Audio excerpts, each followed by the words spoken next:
વર્ષાની વિદાય અને શરદનું આગમન એટલે ભાદરવો મહિનો, અને કહેવાય છે ને કે રોગા માતા શારદા એટલે કે કેટલા બધા રોગોની માતા એટલે કે શરદ ઋતુ. અને આજે શરદ ઋતુમાં વાયુજન્ય બીમારી, કફજન્ય બીમારી કે પછી પિત્તજન્ય બીમારી અવારનવાર આવતી હોય છે, અને તેનાથી ઘણા લોકો અવારનવાર પરેશાન થતા હોય છે. તો તેનાથી બચવા આપણે કેવા નિયમોનું પાલન કરવું જોઈએ, અને એ પહેલા તો અગત્યની વાત એ કરીશ મિત્રો કે કદાચ તમે આ શબ્દ આપણા વડીલો પાસેથી ઘણી વખતે સાંભળ્યો હશે કે જીવમ સતમ શરદ, એટલે કે તમે 100 શરદ ઋતુ સુધી સુખી રીતે તે જીવો. કે કોઈ પણ નોર્મલી માણસ કે જે આખું વર્ષ સ્વસ્થ રહેતું હોય તે એક વખત તો શરદ ઋતુમાં ઘણી વખતે બીમાર પડતો જ હોય છે. તો એવી જ રીતે મિત્રો કે જ્યારે શરદ ઋતુમાં આપણા શરીરમાં પિત્તનો પ્રકોપ થતો હોય છે, તો તેને કારણે આપણે આવી ઘણી બધી પ્રકારની બીમારીઓ આવતી હોય છે. તો આજે પિત્તનું શમન કરવા માટે આપણે કેવા નિયમોનું પાલન કરવું જોઈએ કે જેથી કરીને આવી વાયુજન્ય બીમારી, કફજન્ય બીમારી કે પછી પિત્તજન્ય બીમારીથી બચી શકાય છે. તો તેમાં જરૂરથી અગત્યની વાત એ કરીશ મિત્રો, જ્યારે આપણા શરીરમાં રહેલું છે છઠરાગ્નિ એટલે કે જે પાચક અગ્નિ જ્યારે મંદ પડે છે,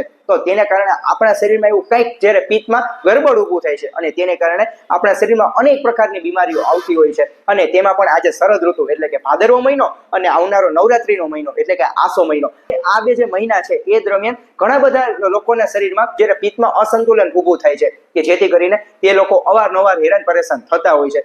તો મિત્રો જે પિત્તનું જો આપણે સંતુલન રાખવું હોય અને જે વધેલા પિત્તનું જે શમન કરવું હોય, તો તેના માટે આપણે શું કરવું જોઈએ? તો તેના માટે આપણે સૌથી પહેલા ધાણાનો પ્રયોગ એટલે કે આપણે 1 ચમચી સૂકા ધાણા લેવાના છે. કારણ કે ધાણા છે તે સ્વભાવે શીત વીર્ય એટલે કે તે સ્વભાવે ઠંડા છે, અને આપણા શરીરમાં કોઈ પણ પ્રકારની દાહ હોય અથવા તો વધી ગયેલું પિત્ત છે તેને શમન કરવા માટેનું તે શ્રેષ્ઠ નિર્દોષ ઉપચાર છે. અને મિત્રો માત્ર સૂકા ધાણા તો ઠીક છે, પરંતુ તેની સાથે સાથે થોડી એવી ખડી સાકર ઉમેરો અને તેને મિક્સ કરી અને તેમને આપણે 1 ગ્લાસ પાણીમાં તેમને ઉમેરી દો, અને તે રોજ રાત્રે એક માટીના વાસણમાં તેમને પલાળી દો, અને તે પલાળી અને તે સવારે ઉઠીને નળના કોઠે તેમનું સેવન કરવાથી જરૂરથી આપણા શરીરમાં, તમારા શરીરમાં જે વધી ગયેલું પિત્ત છે તે શાંત થઈ જતું હોય છે, કે જેથી કરીને આવતા જે આપણને જે ભાદરવા મહિનામાં અને આસો મહિનામાં આવી ઘણી બધી પ્રકારની બીમારીથી આપણે બચી શકીએ છીએ. અને રહી વાત એ કે ધાણામાં પ્રચુર માત્રામાં ફાઈબર હોવાથી તેમાં દીપન અને પાચનનો ગુણ પણ રહેલો છે, કે જે આપણો જે લીધેલો ખોરાક છે તેમનું પાચન કરી દે છે, કે જેથી કરીને આપણું જે કબજિયાત જેવી સમસ્યાથી પણ આપણે તે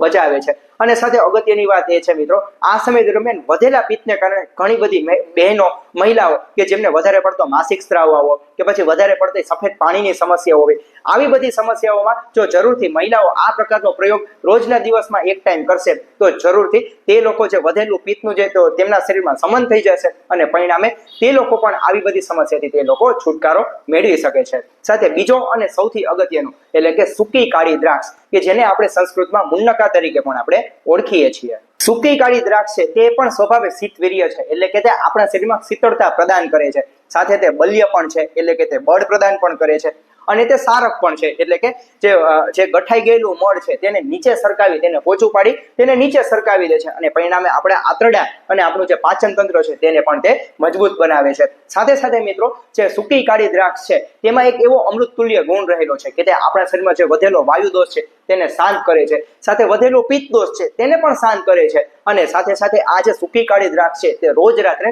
1 ગ્લાસ પાણીમાં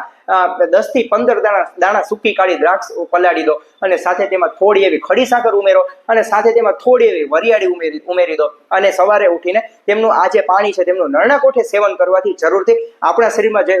રહેલો જે વધી ગયેલો વાયુ દોષ પણ શાંત થાય છે, અને સાથે વધી ગયેલો પિત્ત દોષ પણ શાંત થાય છે. અને સાથે રહી વાત અગત્યની એ કે આ સમય દરમિયાન ભાદરવામાં આવે છે શ્રાદ્ધ. હા મિત્રો, શ્રાદ્ધ દરમિયાન એટલે જ તો આપણે મિત્રો દૂધ અને સાથે ખીર ખાઈએ છીએ, એટલે કે જે ખીર છે કે દૂધ અને સાકરવાળી વસ્તુ ખાઈએ છીએ, કે જેનાથી આપણા શરીરમાં જે વધી ગયેલું પિત્ત છે તે સમન થઈ જતું હોય છે. અને મિત્રો આ સમય દરમિયાન આપણે ગાયનું ઘી વત્તા થોડી સાકર અને વત્તા થોડું દૂધ તેનું પણ મિક્સ કરી અને તેમનું મિશ્રણ કરી આપણે રોજના બપોરના ભોજનમાં આપણે જરૂરથી સ્થાન આપવું જોઈએ, કારણ કે તેનાથી પણ આપણા શરીરમાં જે રહેલું જે પિત્ત દોષ છે તે શાંત થઈ જતો હોય છે. અને અગત્યની વાત એ છે મિત્રો કે ભાદરવા મહિનામાં મધુર રસ, તિક્ત રસ અને કસાઈ રસ, આ ત્રણેય રસનું આપણે સેવન કરવું જોઈએ. મધુર રસ એટલે કે મીઠો રસ, એટલે કે આપણે તેમાં ખડી સાકરનો પ્રયોગ કરી શકીએ છીએ, સૂકી કાળી દ્રાક્ષનો પ્રયોગ કરી શકીએ છીએ. તિક્ત રસ એટલે કે કડવો રસ, એટલે કે આપણે તેમાં ઘણી વખતે લીમડો છે તેનું પણ થોડું ઘણું સેવન કરી શકીએ છીએ, ગિલોયનું પણ સેવન કરી શકીએ છીએ. અને કસાઈ રસ એટલે કે તુરો રસ એટલે કે આપણે તેમાં આમળાનું પણ સેવન કરી શકીએ છીએ કે જે આજે બધી જ વસ્તુઓ છે તે આપણા શરીરમાં જે વધી ગયેલું પિત્ત છે તેને તે સમન કરી દે છે અને પરિણામે આપણે આવી જે પિત્તજન્ય બીમારીથી પણ આપણે તે બચાવે છે. અને સાથે સાથે અગત્યની વાત એ પણ કરીશ મિત્રો કે ભાદરવા મહિનામાં આવતા જે પાકેલા કેળા અને તેની સાથે જો ગાયનું ઘી અને થોડી સાકર અને સાથે થોડી એલચી જો ઉમેરી અને તેમનું રોજના જીવનમાં બપોરના ભોજનમાં આપણે જો તેમનું સ્થાન આપીશું તો જરૂરથી આ જે વધી ગયેલું પિત્ત છે તે પણ શાંત થઈ જતું હોય છે કે જેથી કરીને ભાદરવામાં આવતી અને આસોમાં આવતી આવી ઘણી બધી પ્રકારની બીમારીથી આપણે બચી શકીએ છીએ. અને મિત્રો અગત્યની વાત એ પણ કરીશ મિત્રો કે જે આસો મહિનામાં આવતી જે શરદ પૂર્ણિમા, શું કામ આપણે શરદ પૂર્ણિમામાં દૂધ પૌવાનું સેવન કરીએ છીએ? તો એ પાછળનું આ પણ એક કારણ છે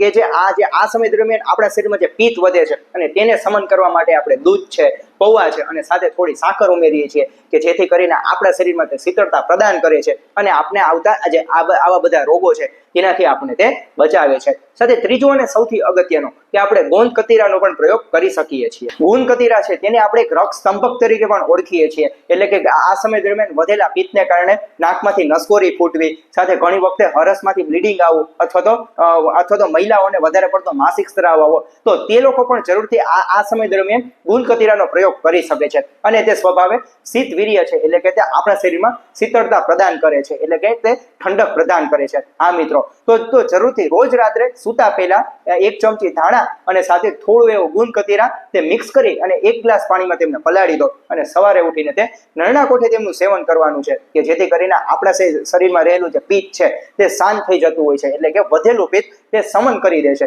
કે જેથી કરીને આપણે જે ભાદરવો મહિનો અને આસો મહિનોમાં આવતી જે ઘણી બધી પ્રકારની બીમારીથી તે આપણને તે બચાવે છે. સાથે તેમાં અગત્યની વાત એ છે કે તેમાં પ્રચુર માત્રામાં ફાઈબર રહેલા છે કે જેથી કરીને આપણું જે લીધેલો ખોરાક છે તેનું તે પાચન કરી દે છે અને પરિણામે આપણી જે કબજિયાત જેવી સમસ્યાથી પણ તે આપણે બચાવે છે. અને સાથે સાથે મિત્રો રહી વાત એ કે ભાદરવા મહિનામાં અને આસો મહિનામાં જરૂરથી મધુર રસ, તિક્ત રસ અને કસાઈ રસ કે જે ત્રણેય રસનું આપણે સેવન કરવું જોઈએ. અને સાથે સાથે મિત્રો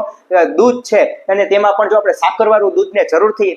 બપોરે અથવા તો સાંજના ભોજનમાં આપણે સ્થાન આપીશું તો જરૂરથી આજે વધી ગયેલું પિત્ત છે તે ઓછું થઈ જતું હોય છે એટલે કે શાંત થઈ જતું હોય છે. અને તેમાં પણ જો આપણે દૂધ સાથે થોડું ગુલકંદ ઉમેરી આપણે જો તેમનું સેવન કરીશું તો જરૂરથી આપણા શરીરમાં તે શીતળતા પ્રદાન કરે છે અને જેને કારણે વધેલું પિત્ત દોષ છે તે સમન કરી દે છે અને પરિણામે વાત દોષ, પિત્ત દોષ અને કફ દોષ આ ત્રણેય દોષો વચ્ચેનું તે સંતુલન રાખે છે કે જેથી કરીને ભાદરવો મહિનો અને આસો મહિનો એટલે કે જે શરદ ઋતુમાં આવતી છે ઘણી બધી પ્રકારની બીમારી એટલે કે વાયુજન્ય બીમારી, કફજન્ય બીમારી કે પિત્તજન્ય બીમારી આ જે અલગ અલગ